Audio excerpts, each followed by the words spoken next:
Dan untuk mengetahui bagaimana kemudian outlook industri pasar modal di tahun 2024 dan bagaimana kinerja di penghujung tahun 2023 ini, kami akan berdiskusi bersama dengan Livius Nurtanio, Senior Managing Director PT Aldira Cita Sekuritas Indonesia. Selamat datang Pak Levi. Apa kabar Bapak? Selamat siang, baik Bu. Baik. Pak Levi, tadi kan juga sudah disebutkan juga di berita awalnya bahwa OJK menyebut jika ada perlambatan dari sisi fundraising di pasar modal per November 2023 itu tadi disebutkan ada 226 triliun rupiah, sedangkan di tahun 2022 yang lalu mencapai 267 triliun rupiah. Artinya ini bagaimana Anda melihat data ini? Apakah Anda merasakan hal yang sama di perusahaan sekuritas Anda? Ya, kita melihat data yang kita dapat dari Bloomberg di public space ya untuk equity market itu kita lihat kombinasi antara IPO dan rights issue turun 18%. Okay. Ya. Di bond market kita lihat data yang ada kira-kira turun 25%. Kita Aldira Cita performance kita turun sekitar 12%. Okay. Jadi kita lebih baik daripada market. Saat ini kita pada posisi 4 di Bloomberg League Table dan ada beberapa transaksi yang akan kita selesaikan menjelang akhir tahun. Diharapkan kita akan bisa naik ke ranking 3 di Bloomberg League Table. Jadi itu yang kita lihat saat ini, Bu. Oke. Apakah Anda melihat ada kekhawatiran begitu dari investor untuk melakukan aksi korporasi di tahun 2023 ini karena ada penurunan tadi? Ya, mungkin ada dua faktor yang besar. Ada beberapa faktor yang lain, tapi mungkin dua yang besar. Satu adalah inflasi, ya, di mana central banks di dunia, ya mungkin 35-40 central banks di dunia, the Fed dan juga BI di Indonesia menaikkan suku bunga ya untuk memanage inflasi. Itu satu. Yang kedua, geopolitical conflict ya, yang terakhir kita lihat di Israel dan Hamas dan yang masih berlangsung hampir 2 tahun Ukraine dan Rusia. Jadi dua faktor itu yang kita lihat sangat mempengaruhi market, menimbulkan uncertainty di mana banyak merupakan pertimbangan dari corporates melakukan corporate actions dan juga investors juga waktu mereka melihat opportunities. Oke, dengan dua faktor-faktor ini yang mungkin memang tidak bisa kita pungkiri begitu ya. Apa yang kemudian menjadi kekhawatiran terbesar para investor? Ya, mungkin lebih ke arah suku bunga, ya. Tapi banyak sekali indikasi saat ini yang kita lihat dari the Fed untuk menurunkan suku bunga tahun depan, mungkin beberapa kali, karena dilihat inflasi sudah lebih manageable, dan indikasi dari BI pun demikian, ada kemungkinan menurunkan suku bunga. Jadi tahun depan kita melihat ada beberapa positive catalyst untuk market, di mana akan membawa impact yang positif dari corporates dan juga investors. Apakah faktor dalam negeri seperti misalnya tahun politik, kita tahu sekarang kita sudah masuk ke tahun politik, tahun depan kita sudah masuk pemilihan umum dan pemilihan presiden, itu menjadi satu faktor-faktor juga untuk mempengaruhi hal ini? Tapi mungkin khususnya pemilu, ya, untuk Indonesia kita sudah mengalami beberapa cycle pemilu, jadi bukan hal yang baru, langka ya untuk investors pun bukan suatu hal yang extraordinary. Ya. yang saya membagi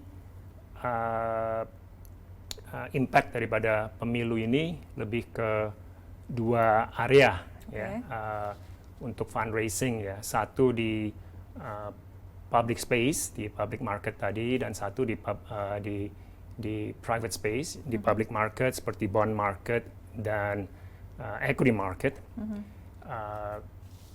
Ada kecenderungan corporates untuk menunggu ya, wait and see sampai result daripada pemilu keluar, kadang-kadang sampai result daripada cabinet keluar juga. Dan di sisi yang sama dari sisi investor, mereka pun ada tendensi untuk wait and see. Tetapi yang kita lihat untuk di private space, tendensi untuk menunggu lebih kurang daripada di public space. Ya, corporates tetap akan melakukan corporate actions yang sifatnya signifikan, meskipun di dalam tahun pemilu, karena juga dari sisi investor yang di private space, investment horizon mereka lebih panjang juga.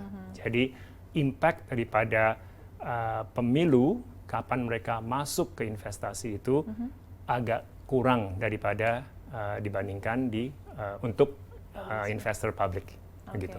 Nah, artinya dengan tendensi wait and see ini kan kita juga melihat bahwa ada kemungkinan-kemungkinan seperti pemilu 1 putaran atau 2 putaran dan lain sebagainya. Itu juga akan berefek tentunya ya untuk public space. Betul. Betul. Itu akan mempengaruhi kapan decision yang sifatnya signifikan, yang sifatnya besar akan dilakukan oleh corporate sih, Bu ya. Oke. Nah, kita melihat atau kita bedah juga satu persatu, tahun ini kan The Fed memang cukup agresif begitu untuk menaikkan acuan FFR-nya untuk tekanan inflasi ke 2%, meskipun sekarang masih di atas 3% begitu ya. Nah, apakah Anda melihat ini investor cukup khawatir begitu terkait dengan penyerapan dana yang tidak maksimal? Ya, untuk tahun depan, tadi sempat saya sebutkan sedikit, konsensus daripada market, ya, baik mengenai The Fed dan BI, adalah untuk suku bunga ke arah turun. Ya, jadi karena inflasi sudah lebih manageable. Jadi itu akan membawa dampak positif untuk market di Indonesia. Bukan cuma menurunkan cost of funding, tetapi juga menurunkan pressure dari rupiah, sehingga rupiah diharapkan akan menguat. Ya. Dan dengan adanya Fed menurunkan suku bunga, pressure daripada capital outflow dari kita pun diharapkan akan menurun juga. Jadi itu semua cukup positif untuk tahun ke depan, Bu ya. Tahun ke depan, oke. Kita akan lanjutkan lagi usai jeda, Pak Levi. Obrolan ini sangat menarik, tentunya masih banyak yang akan digali-gali lagi, tapi kita akan lanjutkan usai jeda. Dan pemirsa, tetaplah bersama kami di Investor Market Today.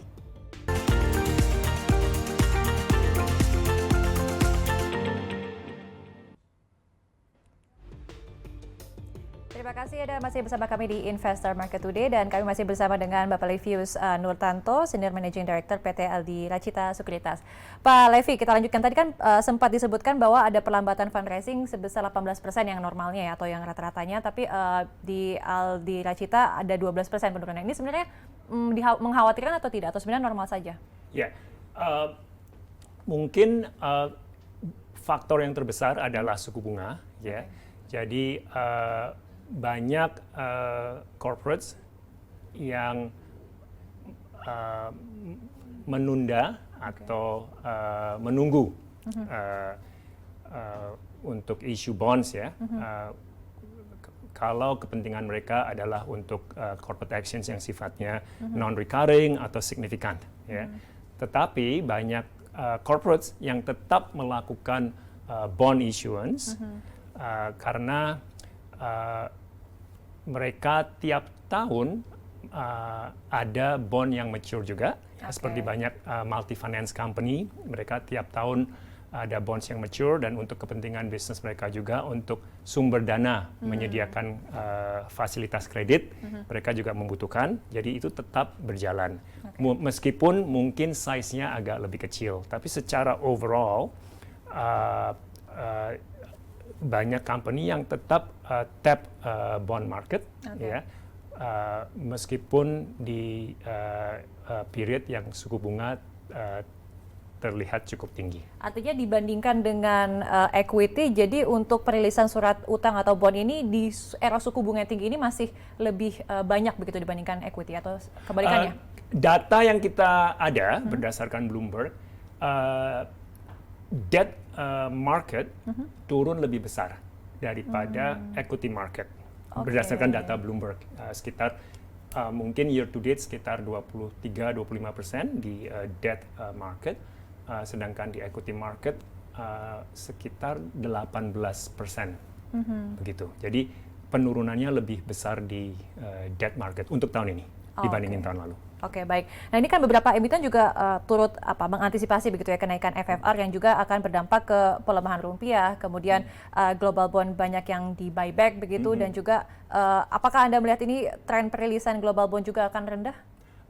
Untuk global bonds, outlook ke tahun depan seharusnya lebih positif karena interest rates akan turun atau diestimasikan akan turun, jadi cost of fund juga akan turun, dan itu specifically untuk corporate Indonesia yang akan issue global bonds dengan Fed menurunkan suku bunga juga. Banyak yang memprediksi bahwa rupiah akan menguat juga. Ya, dan ada beberapa faktor yang lain yang menjadikan positive catalyst seperti peringkat rating sovereign rating Indonesia secara country yang ada kemungkinan akan upgrade dari triple B ke triple B plus. Jadi itu akan menambah faktor yang positif ya untuk companies, Indonesian companies yang ingin mengeluarkan global bonds tahun depan. Jadi melihatnya di 2024 yang akan menaik lagi begitu ya? Ada beberapa catalyst yang kita harapkan akan membantu companies di Indonesia untuk issue global bonds. Oke, baik. Bagaimana dengan right issue? Nah, bagaimana kemudian daya tarik dari perusahaan yang akan meraih pendanaan dari equity ini? Rights issue, data yang kita lihat dari Bloomberg, tahun ini turun sekitar 40% dibandingin tahun lalu. Tetapi rights issue tetap merupakan option untuk public companies, Bu, ya, di mana mereka membutuhkan fresh funding, ya, baik dari existing shareholders mereka saat ini atau untuk men-tap new investors juga. Jadi mereka tetap akan melakukan rights issue, meskipun mungkin tahun ini jauh lebih kecil, tapi rights issue juga merupakan mekanisme di mana mergers and acquisitions memerlukan mekanisme rights issue juga, seperti yang kita lihat Bukopin dengan Bank Kukmin di pertengahan tahun ini yang mereka juga melakukan rights issue. Jadi tetap merupakan suatu option bagi public company yang harus mendapatkan fresh funding, baik dari shareholders mereka sekarang atau new investors. Jadi saya rasa tetap merupakan bagian yang penting ya. Meskipun di tengah ketidakpastian global itu yang mungkin diprediksi seperti apa? Betul. Jadi secara size mungkin kurang ya, tapi kita banyak melihat meskipun di tahun pemilu ya, tapi kita tahun depan, tapi kita tetap melihat banyak beberapa positive catalyst ya yang akan dinilai market cukup positif. Ya. Mungkin saya ingin garis bawahi juga ya, bahwa untuk companies ya yang mempunyai solid fundamental, yang mempunyai corporate governance yang baik, growth profile yang menarik. Investors tetap akan merespon dengan positif, ya, meskipun tahun politik, tahun pemilu dan sebagainya. Jadi itu yang mungkin saya ingin underline, garis bawahi, bahwa investor akan selalu merespon positif lah untuk company-company yang memang mempunyai fundamental yang bagus. Jadi mungkin tidak terlalu perlu khawatir sekali mengenai. Jadi benar-benar tidak ada yang harus dikhawatirkan nih untuk kita menghadapi tahun pemilu. Ini kan besok masih ada banyak rangkaiannya nih untuk menuju Februari, dan tadi Anda katakan juga masih mungkin menunggu untuk penetapan menteri-menteri kabinetnya seperti itu. Ya, ada tendensi ke arah situ, ya. Tapi kita lihat juga di 4 cycle yang terakhir, ya, 2019, 2014, 2009, 2004, ya, indeks positif, ya, di atas 20% kenaikannya. Ya. Mungkin dengan perkecualian tahun 2019 di bawah 20%, tapi positif. Jadi itu juga menyatakan bagi kita bahwa meskipun banyak companies yang wait and see and investors yang wait and see, tapi market tetap akan tidak terlalu terpengaruhi kalau memang fundamental dan sebagainya, dan ekonomi juga tetap baik. Mungkin fundamentalnya juga penting, tapi kan juga kalau kita melihat untuk pemilihan umum ataupun pemilihan presiden tahun ini cukup berbeda, karena kita tahu tidak ada incumbent untuk tahun ini, ya kan. Jadi ketiga calon ini semuanya baru, dan mungkin menambahkan ketakutan untuk wait and see atau seperti apa? Ada faktor menambah uncertainty, ya. Tapi kalau melihat historical, market tetap positif. Tetap positif. Ya. Jadi tetap optimis gitu ya, untuk tidak ada. Kita tetap optimis, tetap optimis. Ya, lebih mungkin ke arah delay, Bu, ya, untuk decision yang besar sifatnya. Tapi kita tetap optimis dengan ekonomi Indonesia dan outlook beberapa outlook lain di Indonesia. Kalau untuk tendensi wait and see-nya kira-kira sampai kapan perkiraannya? Jadi ada beberapa corporates yang menunggu sampai hasil pemilu. Ada beberapa yang menunggu sampai hasil kabinet mulai kelihatan. Ya. Jadi ada faktor itu, Bu. Oke. Nah, untuk di tahun 2023 ini memang sudah ada berapa besar rising fund di perusahaan Anda, Pak, yang mungkin yang bisa Anda share begitu di tahun 2023 ini sudah ada berapa banyak? Di public space, ya, kita tahun ini raise 14 triliun. Ya.